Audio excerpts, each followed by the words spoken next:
Baik, selamat malam. Saya di sini akan presentasikan hasil rangkuman yang saya dapat serta ide final project untuk project kedepannya seperti apa. Saya Farhan Burhanuddin Saifullah dengan NIM 2124.100.2033.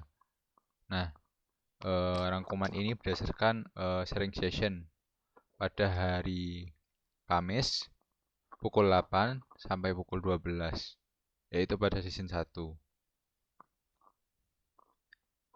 yaitu dengan Prof. Dr. Andreas Rusnjak, MBA dari Jerman, dan 6 Digistar Tenants Team. Lalu berikutnya adalah bukti kehadiran saya. Di sini ada foto-foto yang saya ambil, yaitu di sini cuma ada 4 karena 2-nya lupa ke foto, yaitu pada sesi The Void,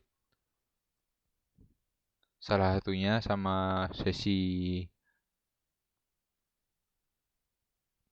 ke-6, yaitu yang farm work. Lalu berikutnya, nah langsung saja masuk ke bab pertama, yaitu kelompok pertama yang maju adalah di skill tim 1, yaitu aplikasi kecerdasan yang berkolaborasi untuk edukasi untuk mempercepat transformasi ke sistem merdeka belajar. Targetnya mulai dari anak-anak hingga orang dewasa untuk menggunakan teknologi, bisa berupa coding contohnya.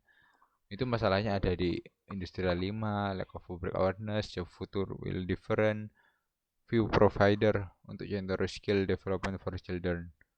Market size start from children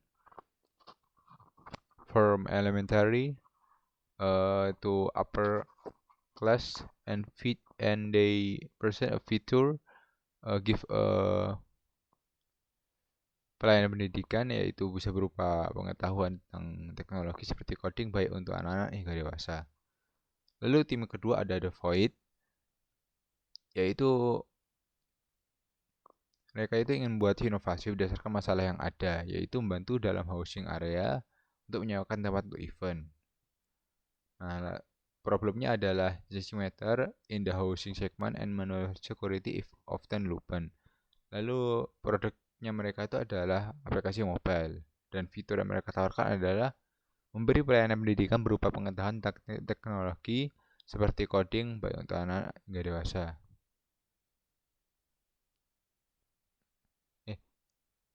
Untuk fiturnya ini saya salah ambil. Untuk fiturnya sendiri itu pelayanan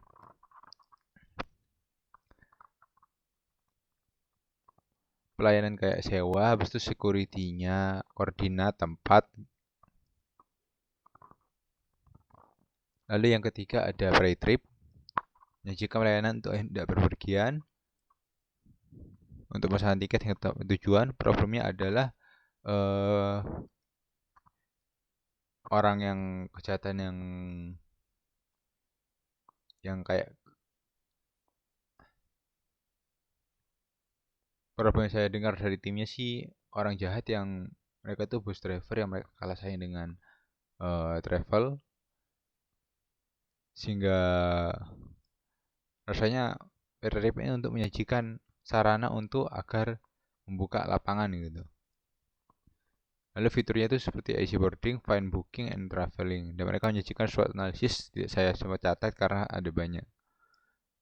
Lalu lookup analysis, itu pada tim 4. Mereka minta kerjasama dengan membantu manajemen serta desain grafis dan sebuah perusahaan.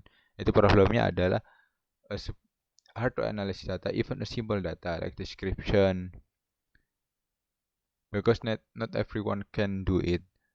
Having a good data management did not recording stock data. They present on the feature is design format, data management, description, and diagnosis analysis,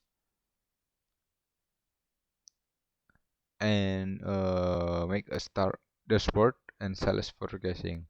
How do they work? from empathy stage, they gain empathy, and from empathy, we will get problem and need, and then what we can do is service framework. That's what they said. Lalu tim selanjutnya ada home own, ya, tim 5. Platform menyajikan berbagai tipe pelayanan properti dan arsitek. Ya ini lebih tepatnya untuk kayak rumah sewa gitu. Arsitek rumah sewa atau propertinya. Yaitu problemnya adalah butuh lama mencari properti yang tepat, susah mencari arsitek tambah koneksi yang biayanya juga bisa mungkin mahal karena tambah koneksi. Lalu masalah mengurus kredit rumah. Fiturnya ya kalau mereka bilang sih mencari platform untuk kredibel arsitek, nanti bagaimana arsiteknya gitu.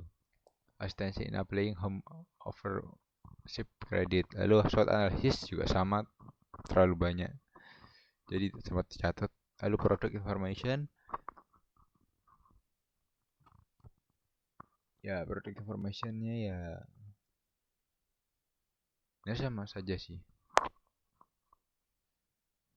Langsung lanjut ke berikutnya, ada framework, yaitu untuk monitoring, managing aktivitas untuk meningkatkan produktivitas pembangunan smart teknologi. Problemnya adalah bagi para petani yang kesulitan monitoring dan mengontrol lahan mereka, tantangannya untuk meningkatkan kualitas produk mereka dan bingung menggunakan resources dan cultivation. Lalu fiturnya patches yang seperti likeness, portability, speaker control, sensor, energi, habis itu app kalkulator dan lainnya. Lalu ide variasi yang saya bisa dapat adalah aplikasi mencegah data faktual. Karena beberapa kelompok itu ada masalah karena datanya tidak faktual. Contoh pada void, eh, contoh pada kelompok void misal, yaitu mereka tuh kayak ada yang kurang jelas di bagian problem karena tidak berupa penyajian faktual. Habis itu memenuhi permasalahan konsumen. Itu juga kadang-kadang kan ada yang konsumen maunya apa tapi tidak terpenuhi keinginannya. Habis itu marketing size harus jelas, berapa jumlah dengan cakupannya. Lalu yang saya idenya tuh aplikasi voting analysis, menyajikan data yaitu berupa numerik. Habis itu voting analysis ini bukan cuma voting biasa, tapi kayak kita mengumpulkan berbagai tipe keinginan, nanti cocoknya kita kemana, diarahkan kemana gitu. Berarti artinya kita otomatis tahu cocoknya itu ke voting apa gitu, bukan kayak bukan kayak ngasal gitu atau ngikut pendapat orang gitu. Lalu mau besar konsumen, berarti saya harus menemukan konsumen yang tepat, yaitu orang-orang yang butuh food bukan berdasarkan banyak-banyakan orang, tapi menurut analisis yang mereka dapatkan. Lalu marketing size harus jelas. Nanti saya harus research untuk itu. Mungkin sekian dari saya. Mohon maaf jika ada salah kata. Saya akhiri. Selamat malam.